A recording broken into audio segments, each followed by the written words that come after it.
James, how you doing? Dave, how are you? I'm doing really good. What's been going on?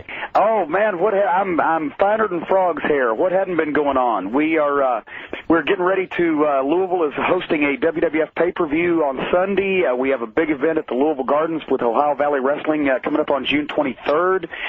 We've got a new broadcast affiliate here in the Louisville market, the WB affiliate, that is actually now the most powerful WB affiliate in terms of their transmitter in the United States. They're beaming to over 1 million homes in the area, and we are just we're in the process of talking to them about a 2-hour special on Saturday night, the night before the Garden Show. That would be June 17th.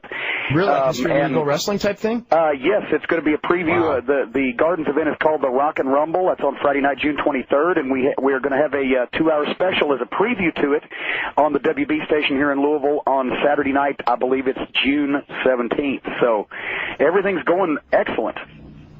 Have you noticed a big difference? I mean, how many weeks have you been on the WB? Because I noticed you mentioned, was it 3-4 weeks now? Yeah, this weekend will be the 4th show.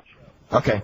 And have you noticed a difference as far as just response so far? Yeah, quite a bit. A lot more people. And also the Gardens event is a co-promotion with Clear Channel Radio here in town, and they own the top 2 rock stations in town along with 6 other radio stations. And we have a couple of their on-air personalities that are becoming recurring personalities on our television program. So over the past couple of weeks, everybody in town is, well, I can't say everybody. That would be a slight exaggeration. There's probably a couple of sick and shut-ins that aren't talking about us, but a lot of people are talking about OVW. I just got off the WHAS News, which is the ABC affiliate here in town, did a little thing on the WWF coming in and their relationship with Ohio Valley. And so we're getting a ton of mainstream publicity in this town over the past few weeks. Now, as far as, one of the main things of Ohio Valley, maybe even the main thing, is a territory for development of WWF personnel. And you're basically getting the guys firsthand. I mean, when they go to the other places, they may have experience. You're getting guys, in many cases, with no experience. Yeah, and you have some guys that have a lot of experience. Of the newer guys, I mean, what's kind of your feeling on guys that maybe have never even had a match that you think maybe someday we should look out for, like, I don't know, like a Shelton Benjamin or some people like that? Yeah, well, I was going to mention his name. Actually, all of the guys that we've got here right now, with the exception of a young man named Randy Orton, who's Bob Orton Jr.'s son, he actually has not even started yet. He came down and made a class and found a place to live, and he'll be back in soon. Everybody that we've got has had at least a couple of matches now. One guy that we've got in training who is a tremendous look named Dave Batista tore his bicep in training real early, and he is in the process of rehabbing that, but he even had a couple of matches. So everybody's had a couple of matches now, even though they're in the middle of their training, and I think we've got some tremendous prospects. Shelton Benjamin, I think, is going to be probably the star of the class. He was a NCAA All-American. He actually was one of the wrestling coaches at the University of Minnesota, and just a tremendous athlete, great body, and really has the eye for professional wrestling, and has been a fan all his life. Grew up in North Carolina watching Ric Flair, and so you can't have any better role model than that. And I think he's going to be the star of the class. This guy's a natural, and he's going to be phenomenal. He's been training now probably 2.5 months, and I just have tremendous hopes for him. The poll question for today, or for yesterday, was which of these should be the strongest candidate for this year's Pro Wrestling Hall of Fame? And I was very surprised at the results. We got 5 choices here, and anyway, the first choice was Steve Austin, who got 6%. Chris Benoit, who got 6%, Mick Foley, who got 45%, Shinya Hashimoto got 5%, and Shawn Michaels got 39%. And if it was me, just my opinion, and this is nothing against any of the other guys, because they all deserve it. But to me, Austin stands out. Austin's the biggest wrestling star of our era, and I mean, I might put Foley second, but I couldn't put anyone ahead of Austin. I don't know. What do you think, Jim? Well, what was your criteria that was for the Hall of Fame? For the Hall of Fame. I thought the Hall of Fame criteria was they had to be in the business a certain amount of time, blah, blah, blah, blah, blah. Yeah, well, these are guys who are all past 35 now. Okay. I wasn't looking at age. I was looking at years in the business. Well, certainly, yeah, then I'm surprised at Austin's low percentage. I'm surprised at Shawn Michaels' high percentage, but a lot of those people must not know him personally. But got to say that, I can't argue with anybody choosing Mick Foley, and obviously that's a sentimental choice based on Austin may be the biggest wrestling star of this or any other era, for that matter, in terms of revenue from all sources. But, Mick Foley is just, he is of all athletes, of all stars in this business in history, I think he is the one that's connected with people as just a guy that you want to like as a friend. That's the only way I can describe it.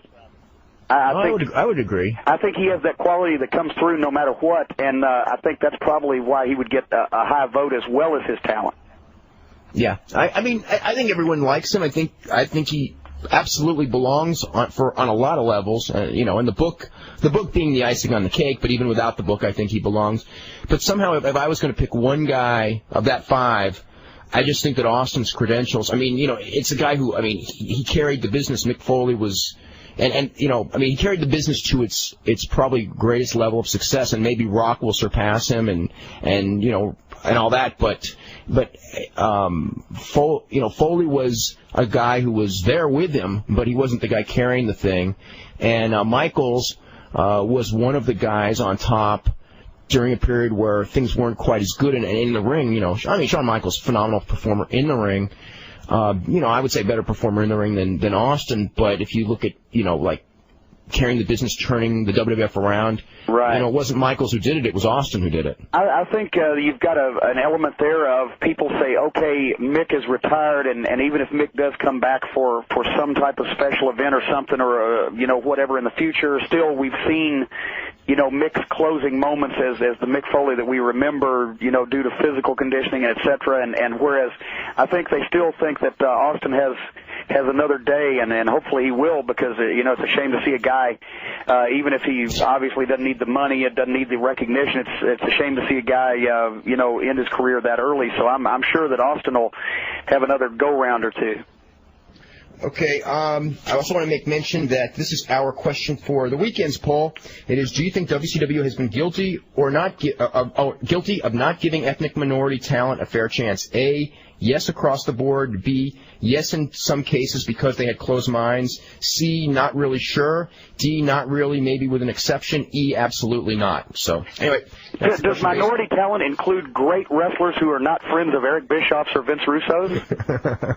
I think we're just using ethnic minorities this week. But I know what you're saying. WCW has added so many minority groups to the standard ones, because basically, you mentioned Malenko, Benoit, Guerrero in the earlier segment. There's a lot of minorities in WCW now, including poor guys who are never going to get a break because they're not the right size. They don't live next door to the right people. Yeah, I know. I want to go through this. I hadn't actually read this, but this is from J.S. Dillon, which is not J.J. Dillon. And it just goes, I know you're a big fan of the show Friends, as am I. Actually, for whatever this is worth, I thought the episode of Frasier last night was tremendous. Friends was all right. I rarely watch those shows, but it was the season finales, and obviously looking at the ratings those two shows did, they were through the roof. So I didn't watch as much of SmackDown as usual. But anyway, for the rest of the summer, I don't have to watch any of those shows, just SmackDown. Anyway, watching the season finale last night, I began thinking about how the big three bookers would have written the finish for the show. Vince would have booked it exactly the way it ended. Chandler would have gotten Monica, the fans and viewers would have been sent home happy. If Paul Heyman was booking, the 6 stars would have resigned, and he would have had the audience chanting, you sold out at them during the whole show. And if Vince Russo had booked it, neither Richard or Chandler would have gotten Monica, as David Arquette would have come in and snagged her just to play off a real-life storyline that made no sense. That's pretty good. And Russo would have beat the other guys up with a baseball bat. I was thinking he was going to say that Russo would have gotten her, but actually his makes more sense. I also want to really quickly mention, and this was an interesting question here too, the XFL is going to be on Sunday nights on UPN, 7 to 10 p.m., during the February through April. So that would mean that the XFL games would be going head-to-head with WWF pay-per-views once a month and with WCW and ECW pay-per-views, because the same time slot, right? Because the pay-per-views are 8 to 11. So, yes, they will be going head-to-head. So I don't know what that means. I guess we'll find out. We got a full bank of calls. I have this giant stack of emails for you, so we'll go to the calls first. We'll go to Fred in New Jersey. You're first up with Jim Cornette. Hey, how you doing, Jim? How you doing, Dave? I'm doing good. This past week, I was rating who I feel are the top 5 best interviewers that I've ever heard, and I came up with Mick Foley at 1, Jim Cornette at 2, then Ric Flair, Steve Austin, and The Rock. Arn Anderson. God bless you, by the way. Thank you. Arn Anderson. Well, yeah, where is Arn? You know, Arn Anderson. I wanted to put Anderson in place of The Rock. It's just the reaction that The Rock gets from his interviews is so tremendous. That's why I put The Rock ahead of Anderson. I can't argue with you there. And I think actually The Rock doesn't even get the reaction from his interviews. The Rock goes out and gets a reaction and does an interview. He's going to get a reaction if he stands there and smiles. Yeah, or just raises his eyebrow. I think that Rock reminds me of, and even more so, of what years and years ago. This is like early '80s. I remember we used to joke that Michael Hayes could read a phone book and get a great reaction for his interviews, whereas like other guys actually had to do good interviews. I think Piper was even close to that because Piper like sometimes made no sense, but people would think it was a great interview. I think Rock, more than any wrestler ever, could come out literally with a phone book and start reading it, and people would say it was, and they would react to it like it was a great interview. And I don't think, unfortunately, I don't think Jim Cornette could get away with that one. No, not unless the phone book contained a lot of people whose last names ended in one-liner punchlines. But I appreciate the ranking. I'm going to be looking out for Flair and Austin and Rock to lay the smack down, put the figure 4 on, and give me the stunner if they ever catch up to me when they hear that. Jim, let me ask you, anytime soon, are we going to be seeing you back on WWF TV? Only if it's shot in Louisville. My immediate and long-term plans include never leaving the city limits except if absolutely necessary. You're disappointing me now. But you can get Ohio Valley Wrestling tapes on ovwrestling.com. Go to the website, and then you can buy me on videotape. Okay. I'll make sure I do that. I already have the shoot tapes from our video. I think they're fantastic. Truthfully, I don't even remember which one that is, but if it's me and it's great, I'll take the compliment. Actually, you made 3 of them. Wow. Yeah. In fact, you're in one of them too, Dave. I'm in one of them? That may have been one of the Smoky Mountain Fan Week tapes. Oh, okay. That may be what that is, because I don't recall actually doing something on purpose for Rob, but that I don't want to think because I wouldn't, but, just didn't happen. Okay, thanks a lot, guys. It was good talking to you, Jim. Thank you. Okay, Fred. Let's go to Matt in Vancouver. Matt, you're next up. Hi, how's it going? It's going good. Really good. Jim, how's it going? Very good.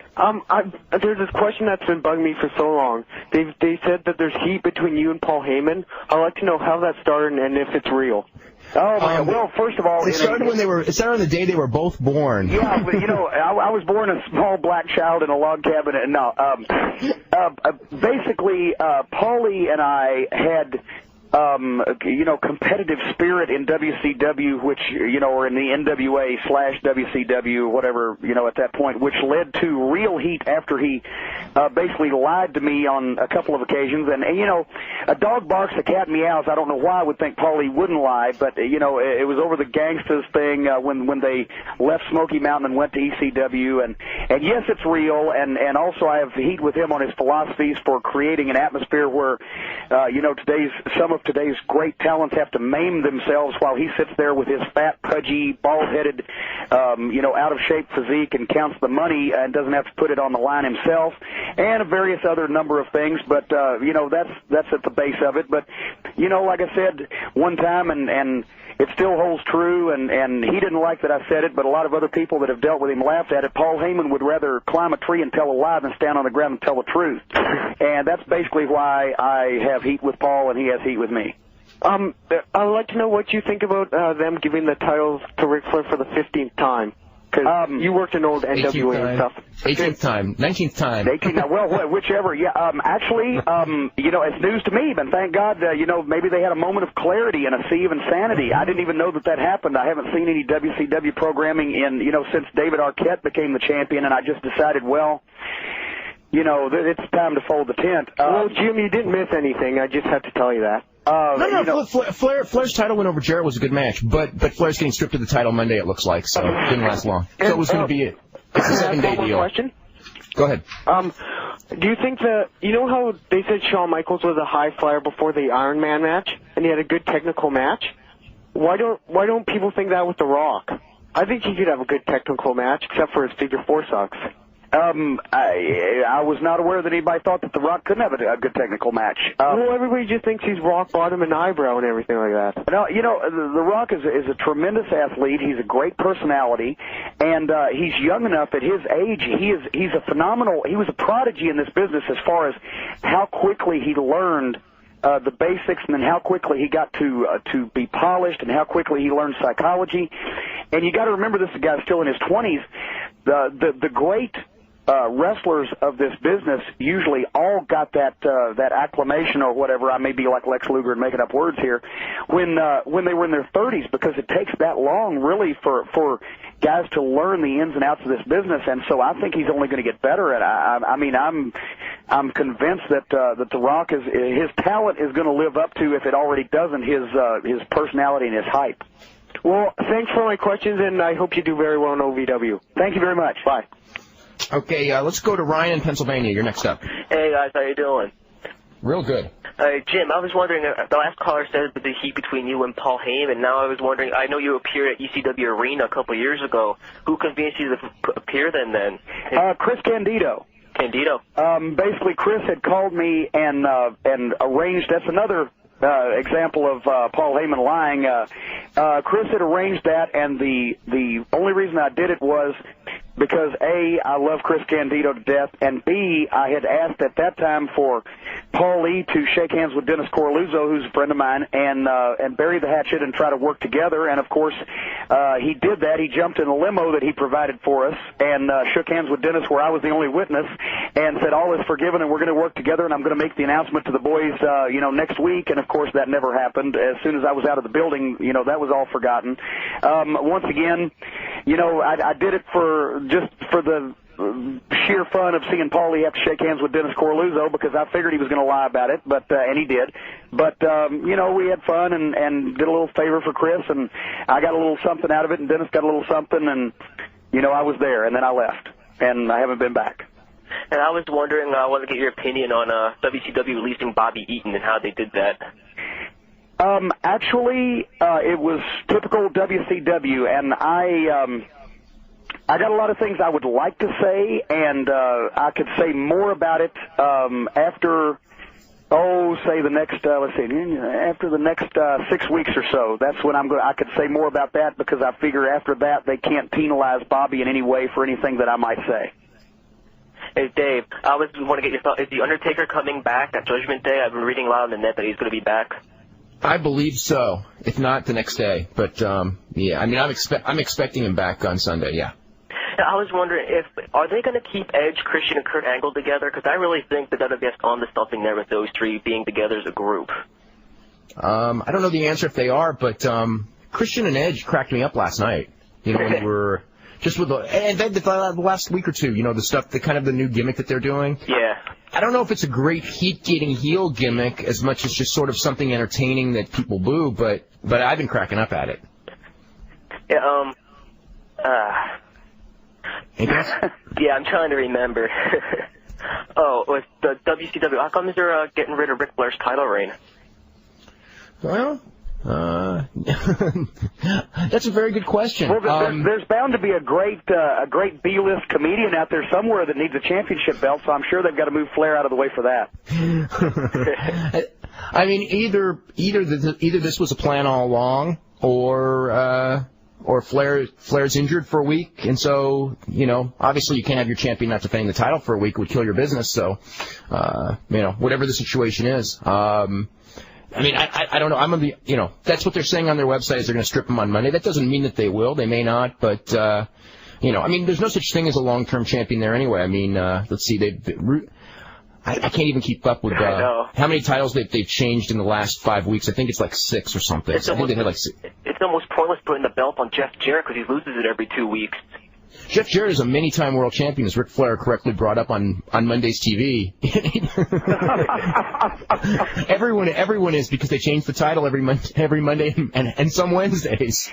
I'm betting on Kimberly to be the next WCW champion, actually, because I figure there's only one thing that takes priority over Russo's insistence that championships should be devalued at all costs, and that's his sexual frustration in wanting to have transvestites, cross-dressers, and strippers with little clothes on bouncing around in a wrestling match that they're not prepared for. So that puts Kimberly right in line for a championship reign. You think Russo put it on himself before he does that with Kimberly, though? I think that Russo thinks if he was the WCW champion, it would probably devalue his importance because he would be a mere world champion instead of the power that bees. Oh boy! Is it WWF going to keep the push up of Val Venus now? I guess he's kind of getting one now.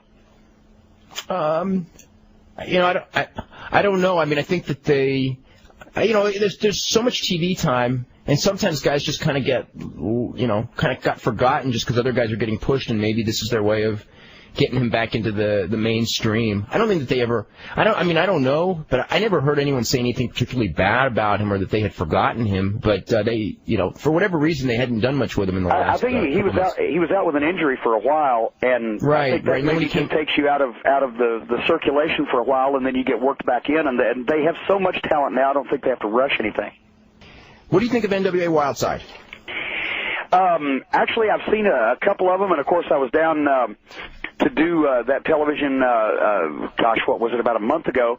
There's a lot of good talent down there. A lot of young talent, inexperienced talent, as almost everyone is in this business these days that are not with the big two, so to speak. I think it's got some pluses and it's got some minuses. I'm not really a fan of the hardcore genre, although we are starting bulletin here an OVW Hardcore Championship, which is going to be done a little bit differently than most of the hardcore titles, and there's going to be nothing set on fire and no mousetraps. But I think there's a couple of real good kids down there, and I also got a chance to see a guy that I've been a fan of for a long time. He's an independent wrestler from over in North Carolina, Timber the Lumberjack. He was down there at the taping that I saw.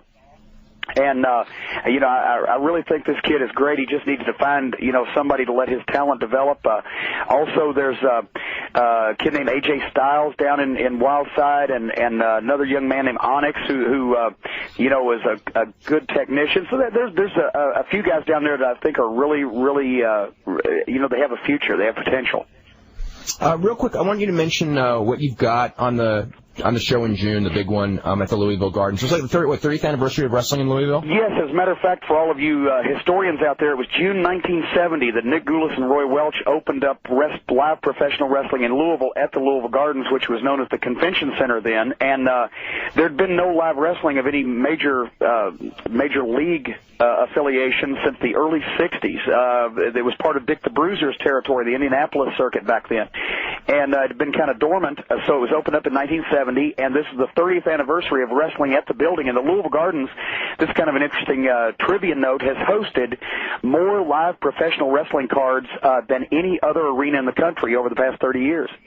Really? And, yes, because when you take into consideration that they had weekly matches for 28 years straight, and then the OVW events that have gone on over the past year or so, a year and a half or so at the Gardens, I would be glad to be challenged on that, but I did a little research, and I can't come up with another one.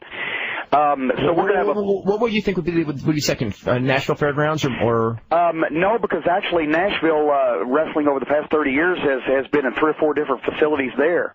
And the Mid-South Coliseum weekly matches, ceased in the mid-'90s when they went to the Pipkin building, and then there's been matches at the Cook Convention Center, and blah blah blah. So I think we've got it. And anybody out there in the rest of the program who wants to challenge that, let me know. But at any rate, we're going to have a 30th anniversary show. It's going to be all of the OVW talent. We're going to bring some of the legends in, including the fabulous Jackie Fargo, who was, in my mind, he and Lawler maybe neck and neck, but for the first at least 5 years of Louisville wrestling and a lot in the 60s in Nashville and Memphis, etc., Jackie Fargo was God in this part of the country, the most popular wrestler that ever appeared here. And the one thing about it is, while everyone else has been both a heel and a babyface, Jackie Fargo was never a heel in this territory after he established himself as the top guy. And he just, the most popular guy you can imagine in any wrestling territory. He was immense in Nashville and Memphis and Louisville. We're also going to have Stan Lane and Steve Kern, the fabulous ones who were the most popular tag team in the history of Louisville. Dutch Mantel's going to be back.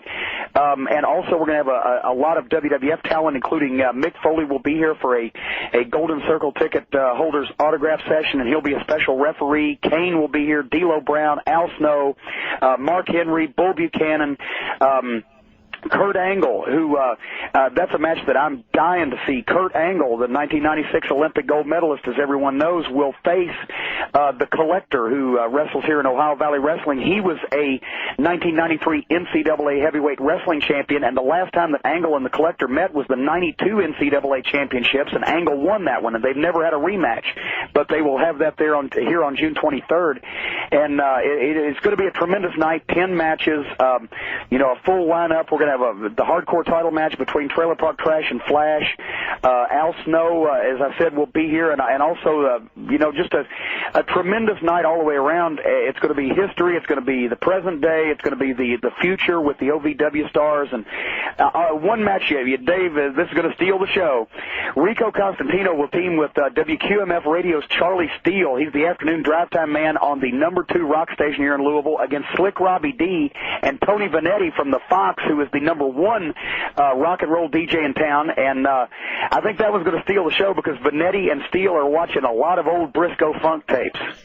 All right. And I just watched from your show the tape of whatever the Lawler Jackie Fargo tape that you put on about 2-3 weeks ago. Yes. Oh, that was good. Well, we're doing weekly segments on the history of Louisville wrestling, and going back and watching these tapes and some of the stuff from 16-millimeter film from the early 70s.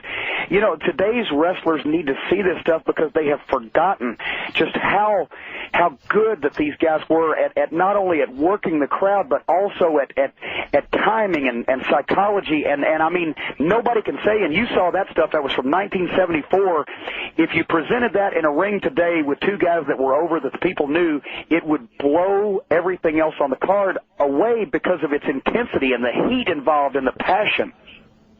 The nature and how they sold it really was something. It reminded me of like some of the stuff in Japan. Yes. As far as like it was almost it was weird, except that they were using punches instead of kicks and chops. But it was very similar to like a really good like old UWFI style, believe it or not. I mean, it was all punches. Exactly. But it was believable looking. But it was the way they sold it made it believable, I guess. Right, and the fact that the people were so into it, they lived and died with these guys, and whether they won or lost, and what they did, and what happened to them, and the performance was so good and so believable, and so without using the word stiff, it was these guys were going for it. The people believed they were going for it. It was a fight, and but at the same time, timing and psychology came into it because everything was done at the right time to get the maximum amount of response, and that's what we try to teach our trainees down here, is that it's not what you do, it's when you do it and how good it looks when you do it. Yep. Let's go to Western Virginia. Wes, you're up with Jim Cornette. Hey guys, how's it going? Real good. Jim, I wanted to ask you, and Dave, you might know about the wrestler from the University of Minnesota, the heavyweight. Is he signed with either WCW or the WWF yet? Brock Lesnar. Yeah, I was going to ask for Dave to call his name. I do not know. The only the last thing that I heard was in the Observer, as a matter of fact. I know that Shelton, who is from the University of Minnesota, Shelton Benjamin, one of our guys down here, obviously is close with this guy, and hopefully that will make a difference because from what I've heard of him, he has a lot of potential. I know he had a meeting last week with the WWF. And he has not signed with the WWF. I think it's come down to the WWF in New Japan, with WCW as kind of like a major dark horse, like very slim chances from what I gather. Which end of the horse is WCW? So that's kind of what I heard. I mean, he is training for pro wrestling right now with Brad Rangans, and people who have seen him say that athletically, I mean, his speed at his size, because he's like 270-pound guy at 6'3", is amazing. They think athletically he's going to be able to pull it off. Personality-wise, he's it's quite a difference. I mean, he's not a natural at that, but then again, neither was Kurt Angle, and things happen. So, right. so I guess but no, he hasn't signed with WWF yet. Okay.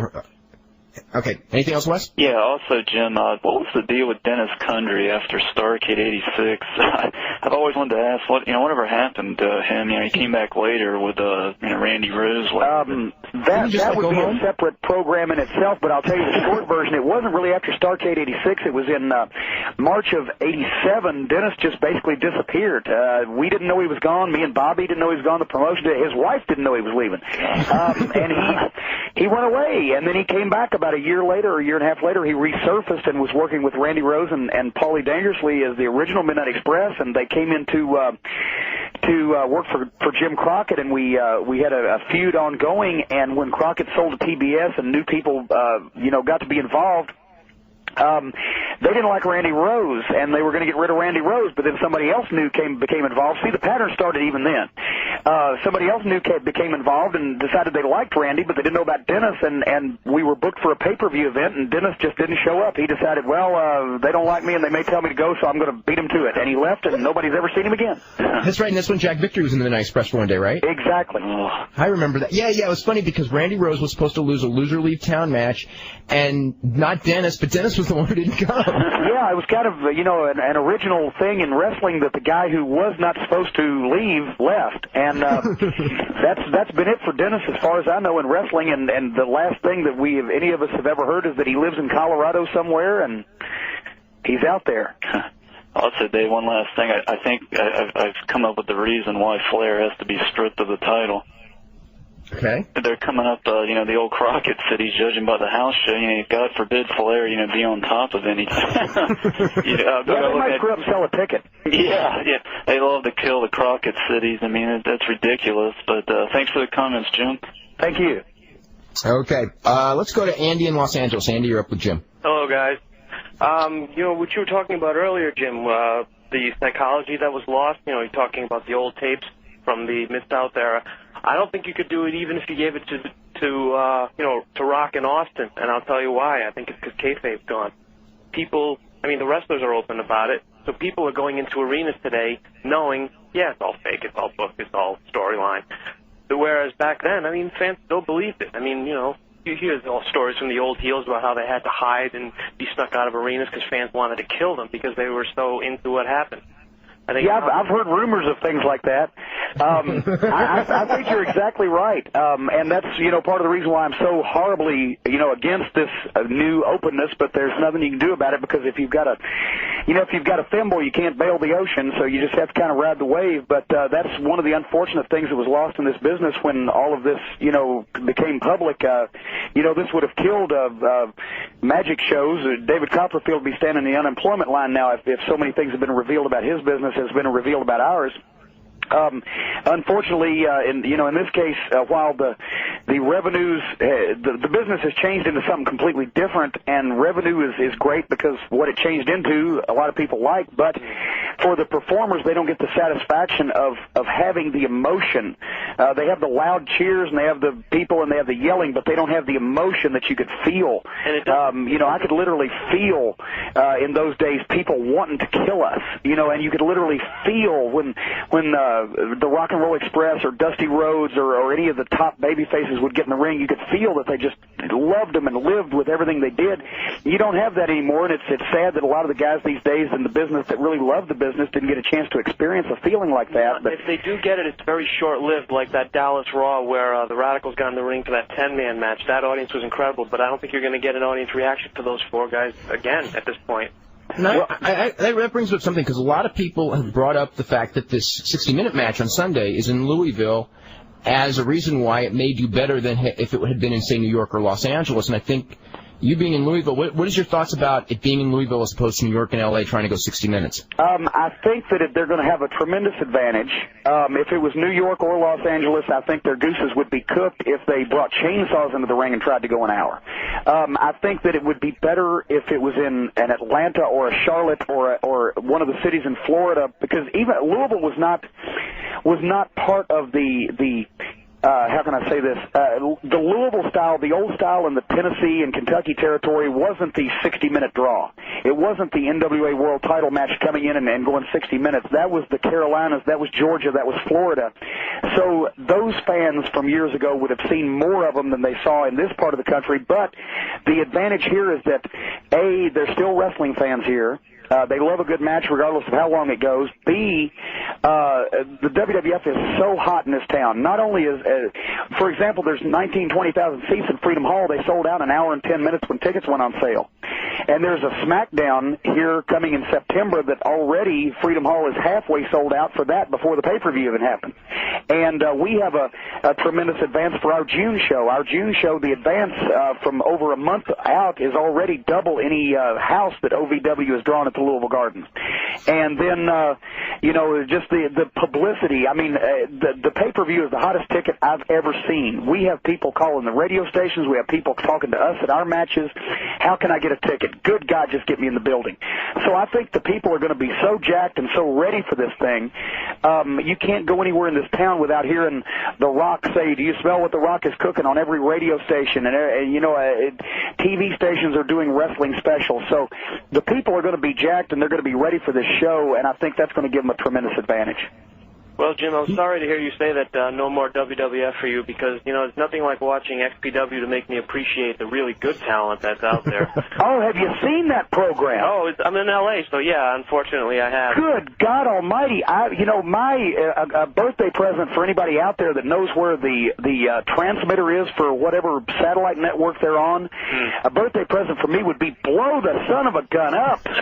So I don't have to look at that stuff. They're on this little independent low power station here in town, and my God, it's a high school ripoff of ECW. And now, when I say something's a ripoff of ECW, that means lesser than ECW. To me, means lesser than zero.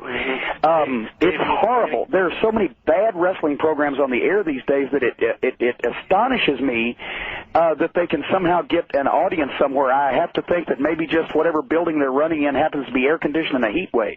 Well, Jim, you got to watch the very opening of the show. You get the disclaimer that they always run for infomercials. The following paid show is we make no claims about the whatever. Like when they run a typo infomercial for half an hour, that same disclaimer that runs in the beginning, that runs out here, which means that they're basically buying one whole block of the show to put themselves on the air. They're only advertisers of themselves. Yeah, there's a couple of wrestling programs out there right now on television that I think they would do wonderful business and get a lot of calls and a lot of response if they gave away free blindfolds, with proof of viewing. With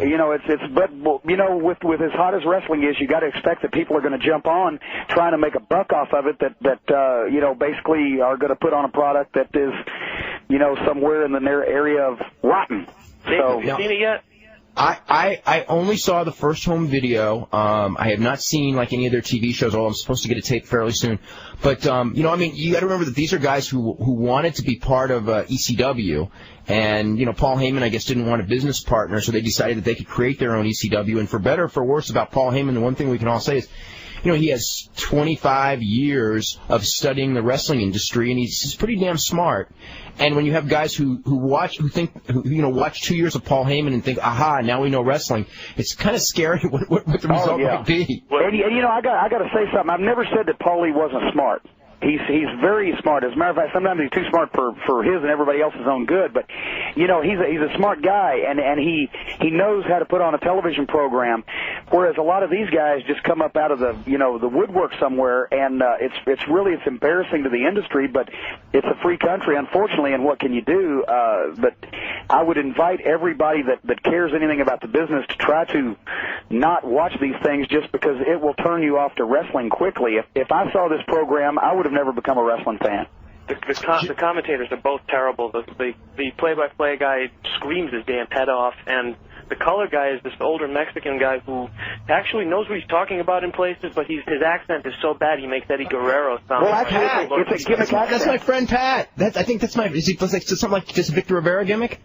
I don't know who Victor Rivera is, but he's. Victor Rivera was a big star in the '70s. I think the guy who does that is a friend of mine from way back. He knows wrestling, named Pat Howard, but I think he does like a Victor Rivera gimmick. Yeah, it's a gimmick accent through and through. Nobody talks like that, really. Sounds like Cheech Marin. Yeah, Okay, guys, now it's time for WF Daily Trivia brought to you by RC Edge. The first 2 people to respond correctly via email to Dave Meltzer at eYada.com will win a poster of a WF Superstar courtesy of RC Edge. Remember to include your mailing address with your answer. Here's today's question. What was Owen Hart's very first ring name in the World Wrestling Federation? And I just want to tell everyone right now, it was not the Blue Blazer. So anyway, that's the big question. And anyway, we'll get to that later on. I think that one's pretty difficult. We either have ones that people get in like 1 minute or ones that people don't get at all. I think this one's going to be on the tougher side. We got another question later for the show for Logitech QuickCam I want to mention also, and this is one that Jimmy, you cannot blurt out the answer because I know you know. Well, I was about to say, am I eligible on any of these things? You're not eligible for either of them. And the next one, I know you anyway. I don't have a computer, so. Okay, the next one you're really not eligible for. Anyway, let's see. We've got a full bank of calls. We've got a ton of emails. And usually that's not the case on Fridays, but it is today. Anyway, this is from Tommy Noe. I know that the phone line is jammed because he had to email. He could not get through. So anyway, he goes, are you going to be working for Ron Fuller in Knoxville on Friday nights? WBIR TV 10 had a story featuring Mark Henry promoting wrestling at Chilhowie Park. Yes, as a matter of fact, Ron Fuller, who is a legendary name in professional wrestling, for those of you who don't know, he's was not only a great wrestler himself, but also the promoter for Southeastern Championship Wrestling in Knoxville for years, brother of Robert Fuller. People may know him as Colonel Parker and from WCW. He's a member of a famous wrestling family that just dominated wrestling in the South for like 50 years, from the 30s to the 80s. Ron will be running every Friday night at Chilhowie Park, where they used to run years ago in Knoxville, outdoors, through the summer, starting May 26th. That's the first Friday night, going through Labor Day. And I will be down there for at least the first few shows, along with some of the Ohio Valley Wrestling stars will be appearing on the cards there as well. And, we're hoping to do real well. Of course, I love Knoxville to death, and I will be there definitely on Friday night, May 26th, as will, a number of the OVW guys. And over the summer, they'll get to see Rico Constantino and Slick Robbie D and the Damager and Nick Dinsmore and Mark Henry and a host of others from OVW down there on Friday nights. Well, you also got invited to dinner when you're in Knoxville, so that's excellent. And I'll tell you what, his mother is a tremendous cook, is Tommy Noe's mother. I'll say that right now. I think I knew that. I think I've heard that story before. This is a question that goes, it intrigues me, being that I was actually at this show and I have no idea what this is about. So I guess, what did you think of the incident that took place in the main event of Starrcade 1986 between Ric Flair and Nikita Koloff? I just remember them having a pretty good wrestling match. Yeah, I'm trying to think. I don't know what incident, and I was there. I don't remember an incident either.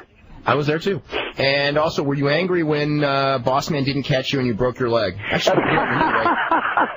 Actually, I didn't break my leg. I wish I had. It would have been easier because that would have healed. I tore my anterior cruciate ligament, screwed up the cartilage, chipped the meniscus, the whole 9 yards.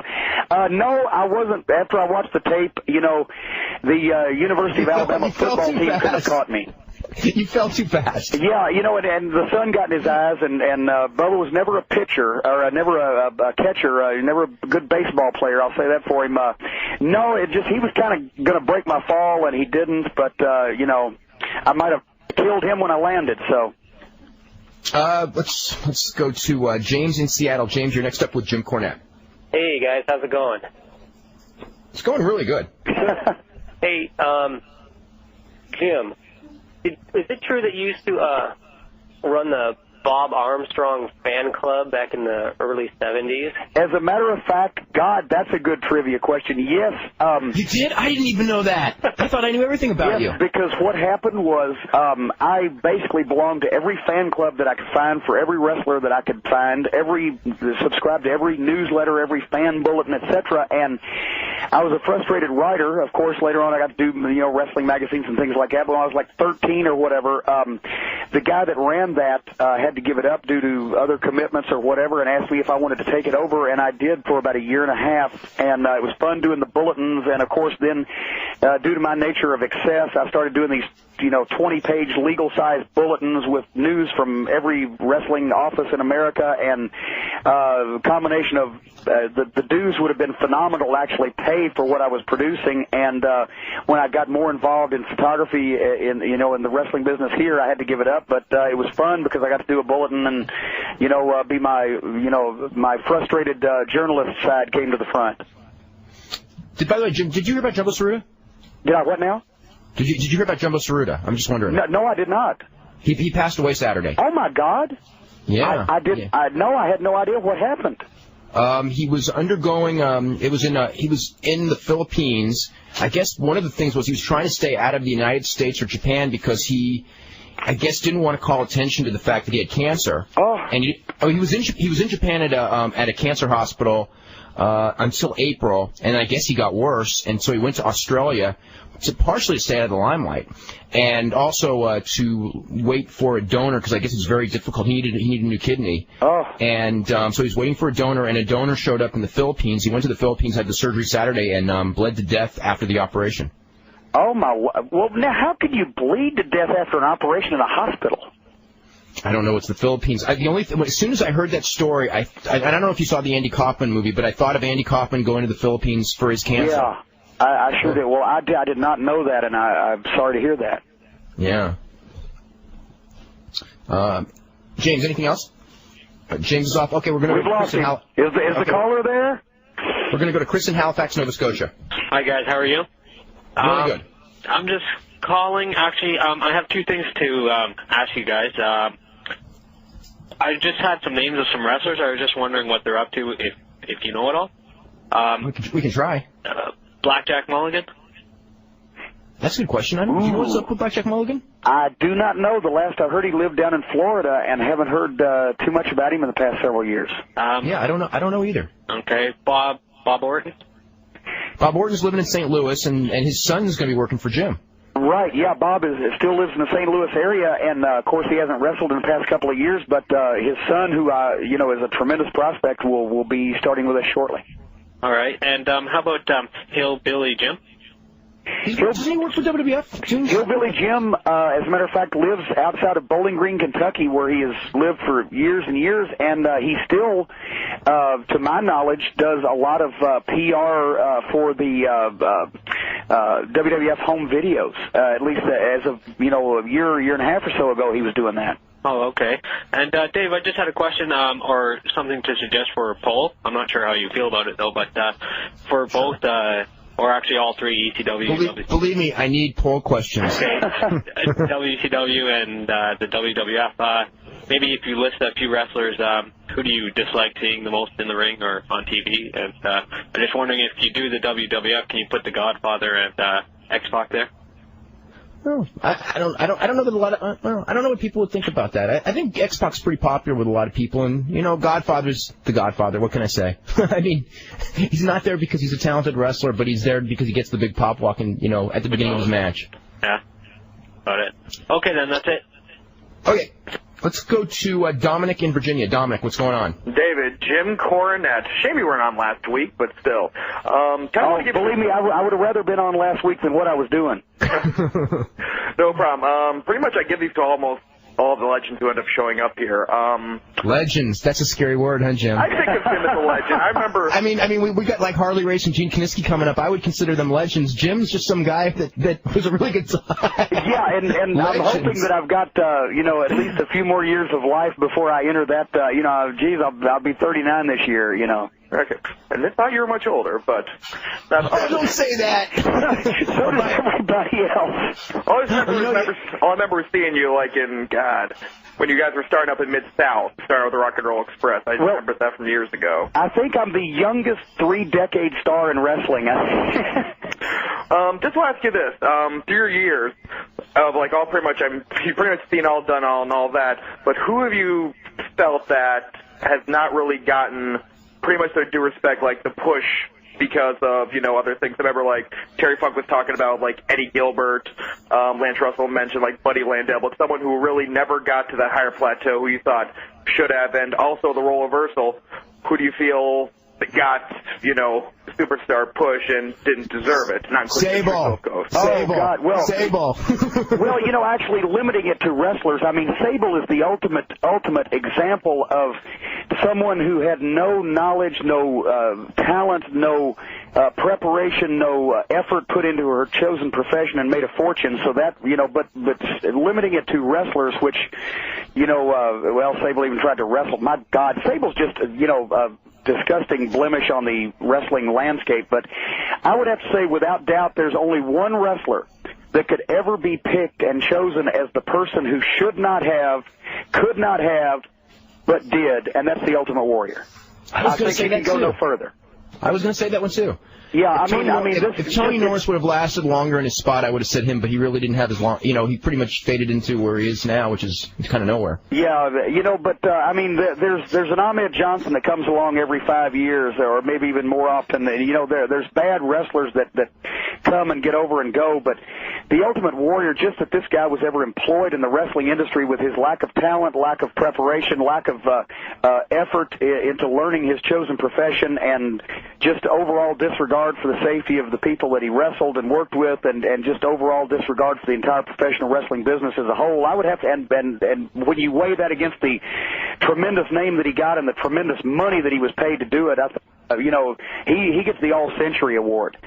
As far as a guy who didn't make it that should have, I mean, my God, that boggles the mind. You could literally go through stacks of programs or newspaper clippings of the past 2 decades, and you could pick out name after name of guys who, if they'd been in the right place at the right time and gotten the right break, they really could have gone somewhere. And the ones that you mentioned are great examples. And of course, I mean, a guy who's everybody's heard of but who never really got the brass ring, Brad Armstrong. Oh God, damn.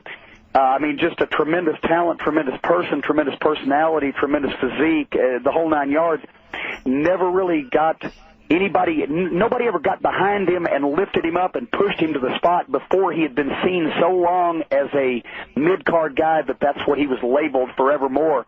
But, the whole Armstrong family, you can't find a more talented family anywhere in this business, but, he's a guy, and you could go back to the 70s and talk about Chris Colt, who was just a phenomenal wrestler that nobody ever saw, and, there's so many you can't really pick, but usually in this business, because of the number of people involved and the area, involved, you can't pick one person, but boy, Warrior is right there. Warrior's there. He's the standout. All right, no problem. All right, gentlemen, have a good night now. Thank you. Okay, coming up, we're going to give away a webcam. Not just any webcam. It's the Logitech QuickCam Express, a plug-and-play camera that's a breeze to install and use for videos and photos you can email to friends and family just as easily as you send text. Web pages with streaming video just like you see here at eYada, and live video hookups. You can buy the Logitech QuickCam Express for under $50. Check out quickcam.com, but you can win one right here and right now. The first person who calls up and can answer this question that Jim Cornette knows the answer to, so you better be quiet. Who were the participants in the first ever scaffold match? And he wasn't in it. I just want you to know that, so don't call up about that one, because that's the first famous one, but it was not the first one. So anyway, this is a tough question. So anyway, if you call up, you can get to it. And I think I know where you got that trivia question from, but I'll remain silent. Well, that's what I actually knew it, but it did jar my memory.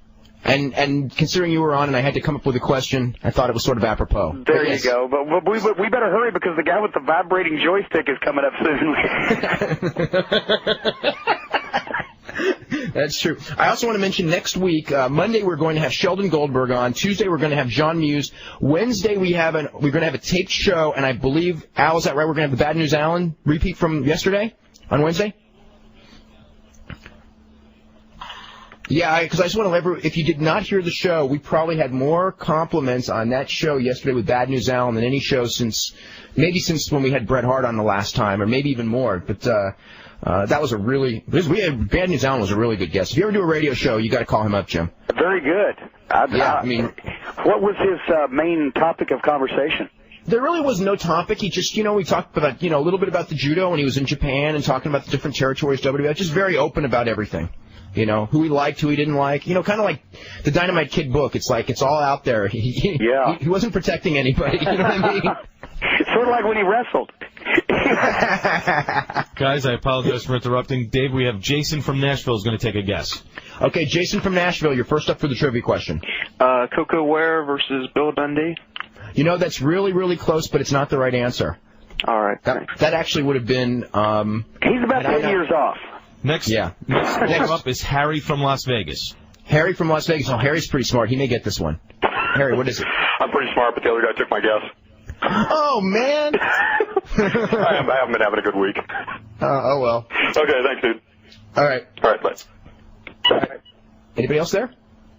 Let's go to... anyway. Hold up. We got Adam from Brooklyn who's going to take a guess. Adam from Brooklyn, go ahead. Oh, hi. I think it's the Road Warriors and the Rock and Roll Express. No. Actually, they never even had one. That's right, because Midnight Express had them against both those teams, right? Right. Yeah. Well, and actually, if you want to know more history without giving away the answer, Bill Dundee and Coco Ware was not even the first scaffold match that Bill Dundee had. The first scaffold match that Bill Dundee ever had was against Jerry Brown, who was of the Hollywood Blondes.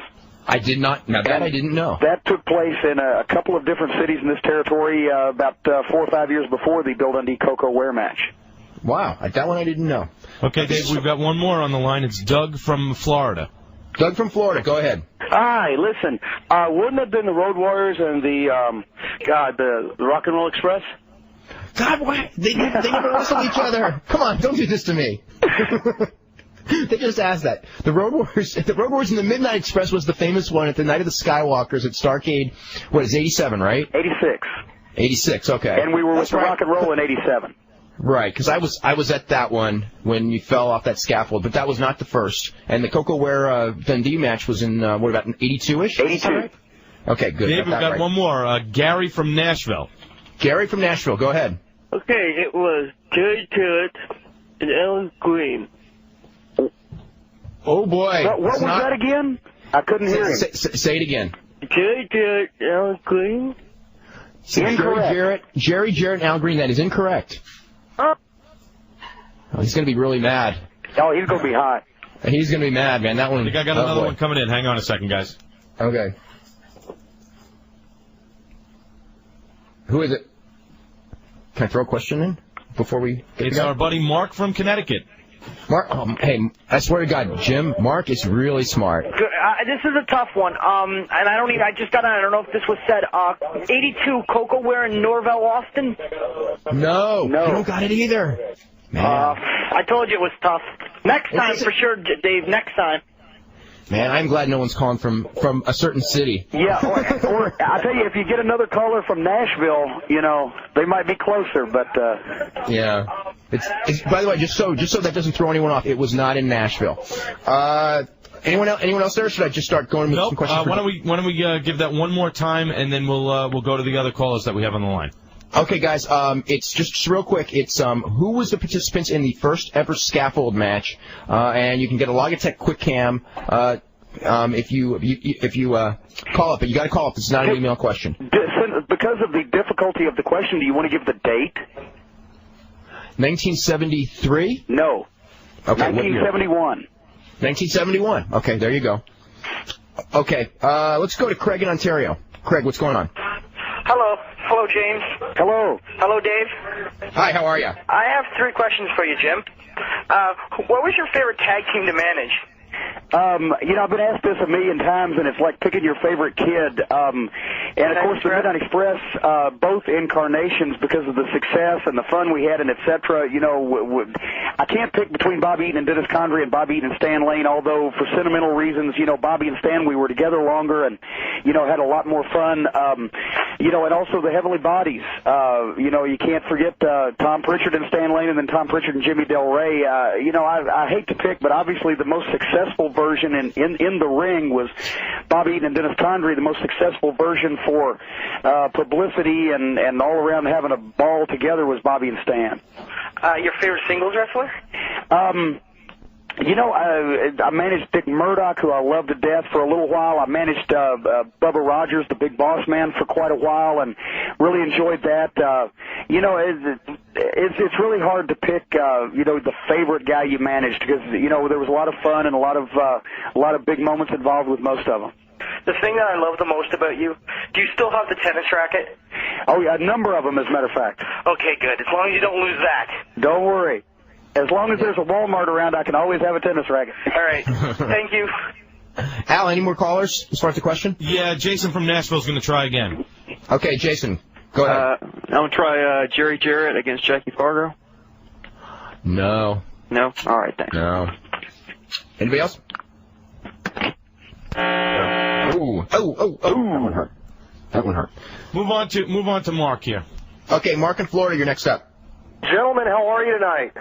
First of all, am I eligible to win the prize? Yes, you are. It's Jerry Jarrett and Don Green. Bingo! Oh, you're so smart. You got it. Bingo! You got it. Hey, you got it. Thank you. Jim, can't let this go as a Texas boy, even though I'm calling from Florida. I can't let something you said earlier go without a challenge. The Dallas Sportatorium, I think, probably had a much longer streak than Louisville. But now, remember my qualifier, over the last 30 years. From 1970 on? From 1970 to 2000.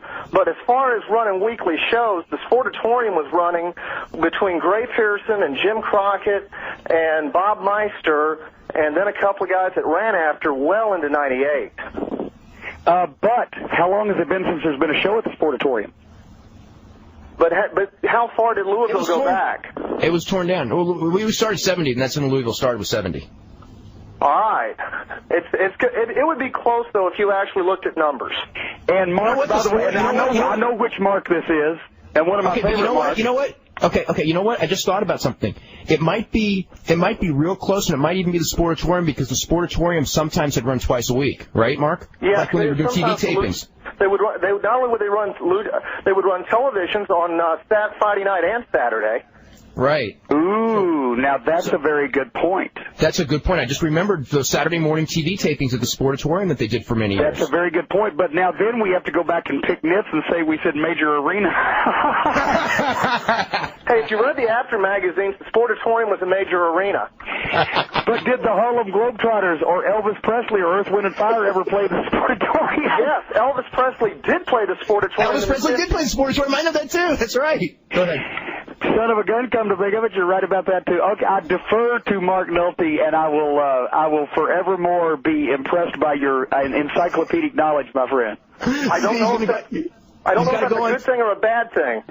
You got to go on TV. You got to go on TV next Wednesday and go, the Louisville Gardens, one of the two major arenas that has held the most wrestling cards in the last 30 years. And I tell you what, I will even go further. But the only one that's still standing. I will qualify it next week by saying the Louisville Gardens, has hosted more professional wrestling matches over the last 30 years than any major arena in the country made out of concrete. That's not made out of aluminum siding. Yeah. Is there air conditioning in the Louisville Garden? There absolutely is. I would point that out. The air will be cool, but the ring will be hot at the Gardens on June 23rd. Mark, before you leave, don't forget to leave your address with the producer, okay? I sure will. Quick cam. Okay. Bye-bye. You can go ahead. We're not trying to run you off or anything. Oh, okay. Hey, by the way, speaking of Ahmed Johnson, I know how bad Ahmed looked in the WWF, and I know how bad he looks now he looks like Rosie O'Donnell, on steroids in WCW now. But there was a time in the mid-90s when he was first breaking in. You have never seen such a phenomenal athlete in your life, which goes back to this guy was 311 pounds. He could jump flat-footed from the floor to the apron. You know that thing that Snuka used to do? Oh, yeah. No doubt about it. Ahmed was a tremendous athlete. Wrestler, let's go back to Tom McGee for the great athlete, great wrestler contradiction. Oh, but again, it just points out how important attitude is. Oh, yeah. As soon as Tony Norris got some recognition, I've never seen a head get inflated so quickly, and it ruined him. As soon as he signed with the WWF, he thought he was the biggest superstar in history, and he just quit progressing and quit caring. At that point, he thought everybody owed him everything. The word inflated generally is attached to most bad talents in this business, whether they be the inflated Sable kind or the inflated Ahmed Johnson kind. But, Tom, I know you got a bank full of calls. It's always good talking to you guys, and thanks for the shot at the webcam. Okay, great. Thanks a bunch, Mark. Before we get to the callers, I want to get to this real quick. There's one email here that I wanted to get your take on. It's from Todd Clayton, who says, how do you think the past 15 years in wrestling would have been different or not different if Terry Allen had not had that car accident? Oh, I don't think, truthfully, that the past 15 years would have been much different. I think the 3 or 4 years or 5 years following his accident would have been much different in terms of the NWA influence. Magnum would have been a tremendous talent and a top dog in the NWA, and then it would have been bought by WCW, and I would think that the general progression of the business would have been the same, but I think that maybe you would be seeing Magnum TA lowered from the ceiling instead of Sting, or something of that nature, but just because of the fact that Magnum would have been in one of those spots, those Luger Sting spots, and would have been absorbed by WCW and TBS and blah, blah, blah. Yeah, he probably would have been in a good chance he would have been in the Sting spot. I could see that. Yeah. Yeah, because they're actually the same age, even though people would think of Magnum as being much older. They're actually, him and Sting are the exact same age. Yeah, Magnum made a tremendous name for himself, but when you think about it, as far as being pushed in a top spot in this business, it was a 3-year run from 84 in Mid-South to 86 in the NWA. Let's go to Jim in Nebraska. Jim, what's going on? Yes, how you doing? First of all, thank you for having Mr. Cornette on. He's long been one of my favorite brains in the business. Well, thank you. And we're both from Kentucky originally, or I'm originally from Kentucky. What part? I am too. Jamestown. Okay. I'm from Louisville originally. Oh, yeah. I was the first voice of the old ICW with Randy and all. My God. Really? And your name again? Jim Helm. I remember you. I watched you. Yeah, a little ugly short guy. Yes. At any rate, I want a shot at the scalpel deal. Oh, man, you're too late. The last guy just got it. Okay, I didn't hear it. I'm sorry. But go ahead. Did you have it right or not? Well, no, I had Irish Mike Clancy and Frank Tarzan Hewitt with Nick Lewis' promotion. If that's true, we're in trouble. Boy, they didn't call it exactly that. I think they called it a then we're okay. match. I called it a what? A carpenter's match. Wow. But it was on a scaffold. Well, that would be news to me and probably everybody else living. Wow. Yeah, that was in the late 50s. Wow. Good night. Well, we may need documentation on that one, or you may have to give out 2 prizes, Dave. Well, I was just a pretty young then myself. I'm 54 now. At any rate, this is directed toward Mr. Cornette. And like I said, I love some of the gimmicks. I used to book some myself, and may again one of these days. But is he the one that did Mr. Cornette, did you originate the baby bottle gimmick? Oh, Lord, no. No. That has been done many times over the course of history. I think it's probably been lost to the sands of time as to who did it first, but it was done before I was born. Oh, okay. Well, I think you were the first one I ever seen doing it. So, and how about Losing Midget Wears a Dress? Did you do that one? No, I have worn dresses many times, as a matter of fact, in my private life, but several times in public in the course of a stipulation. But now I don't know about the midget twist. That's an interesting one. Wow. But it's just documentation that everything conceivable has been done in wrestling, and if you study history, that's a good place. Because if you steal from one place, it's plagiarism. If you steal from 2 places, it's research. Isn't that the truth? Now, didn't Paul Bosch originate the ring with fish gimmick?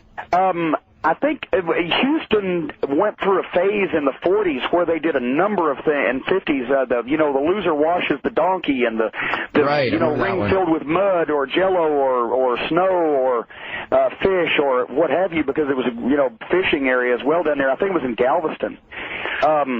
But that Houston in the late 40s, early 50s, they did some strange things, and as a matter of fact, I'm hesitant to say a lot of them out loud for fear that they'll be repeated on next week's Monday night telecast. My last question, sir, is why didn't Rip Rogers go further than he did? Rip has worked for every major promotion in the last 20 years, and every part of this country and Canada, and he's our local legend here, and basically it's because he never liked to suck up, never liked to kiss ass, and never liked to be politically correct, because Rip's a different kind of individual, and he just rubs a lot of people the wrong way, and so that's attributable to why he never really got featured a lot of places, because they were scared of the son of a gun. Because he had hellacious talent. Oh, tremendous talent, tremendous athlete. The last time I saw Rip Rogers, he was sleeping. They'd come in from a road trip. You know Dale Mann, TNT? Oh, yeah. Okay, old Dale Mann deal.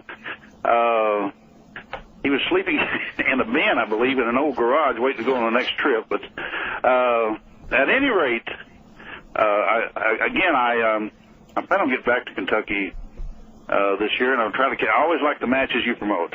Well, thank you very much. Hey, if you get a chance, come to Louisville Gardens June 23rd for the Rock and Rumble.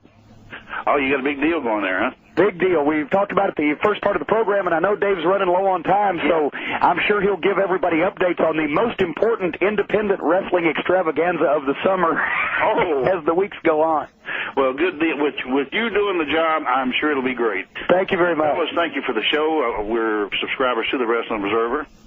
Thank you very much. I always appreciate thought it was called a KFA sheet for years, but I guess it's not. But it's been called that. It's been called a lot worse than that here. Okay, you guys, we're like totally out of time. I want to thank Jim. I want to thank you very much for doing the show. This breezed by too quick, and we got to get you on again real soon because I had this stack of emails and we never even made a dent in it. And anyway, we will be back Monday at 6.